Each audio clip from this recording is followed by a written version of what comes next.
And now he's back. Happy New Year. Thank you for joining us. Happy New Year. This is my biannual confession. Is it that nobody asks you to speak? Oh, yeah, that's it. No, I want to speak all the time, but nobody ever asks me. It's like the pretty girl at the bar. No one ever asked me out, so I don't have any dates. Right. That kind of thing. Right. Or maybe not. Or maybe not. All right, there's a lot to talk to you since I guess you haven't spoken of a lot of Knicks and Rangers issues in the last few years. Let me start with the Knicks. Obviously, the great run last year. Looks like they're on their way to a special season this year. But in the process, you also made a decision, you and Leon Rose, to relieve Tom Thibodeau of his head coaching duties. And Mike comes in, has done a really nice job thus far. Can you walk us through what the thinking was at the time you made it? If it was just Leon coming to you saying, we need a change, if you guys collectively thought the team needed a different voice in the locker room, and what was the genesis of moving on from Tom? Well, look, Leon and I talk about everything, right? Even not basketball stuff. Got it. So,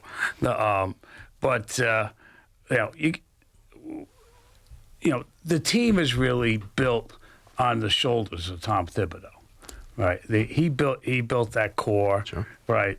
We went as far as we did last year, and so you really got to take your hat off to Tom, and the job that he did. But we did come to the conclusion that we had an idea of how we wanted to organize the team, and actually it goes for both teams, and and that meant we needed to evolve, right? Actually, beyond the old traditional coaching, Right. Formulas, et cetera. And, we tried to work that with Tom. It really wasn't his thing. I don't want to put words in your mouth. From that, do you mean like not using the bench that much, the style of play? What are you referencing there? That's some of it, right? But it's much more about style of leadership, right? Collaboration versus sort of lone wolf type of thing. Yeah, got it. So thank you for giving me the word. I got you. That's better than the one I was thinking of. But because of the way, particularly basketball, but also hockey too, the way the sport's evolving, the how much more complicated it is. We're very, very big on development in both clubs. Because you can't.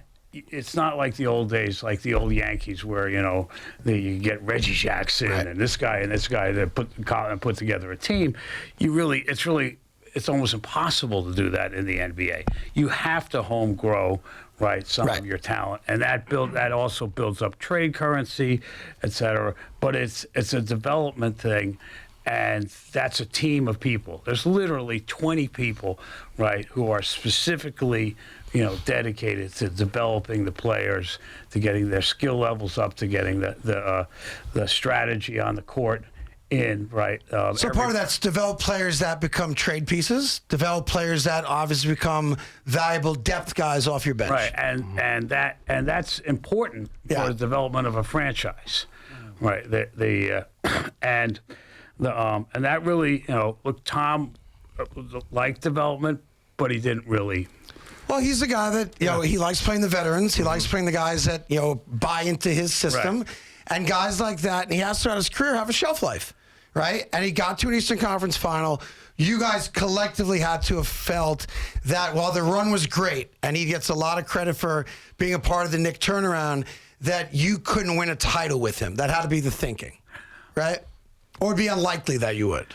I won't say you can't win a title with Tom Thibodeau. That I don't necessarily know that's true. It's just that if you want to build a long-term compete for the, you needed a different guy. You need somebody who's much more of a collaborator than Tom was, but still, you you really, Tom is still a great coach, right? He should coach again in the NBA.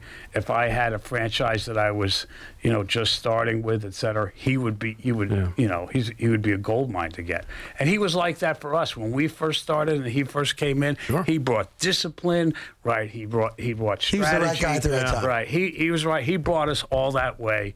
But we really felt we needed to make a change to go the rest of the way. Now, did you go to Tom and discuss these changes, or did you just and take his? No, we decided to surprise him with. No, well, I'm saying, like, because you mentioned it wasn't. Guess what? I'm saying you mentioned it wasn't his thing. Was there discussions about possibly getting him to changes, and it felt like it wasn't going to happen, or did you just make the assumption Tom wasn't the kind of coach who could make the changes you were looking for? We talked to Tom all the time. Right. Right. And look. So I mean, I don't want to get too deep into what the interaction, but I would say that whole last year we were talking to Tom about where we wanted to go, right, et cetera. And he's a stubborn guy. Yeah. Yeah. I said it. He's stubborn. He'd probably tell you that he's stubborn, but he'd also tell you that he's right. Which is the problem with being what stubborn. stubborn people say.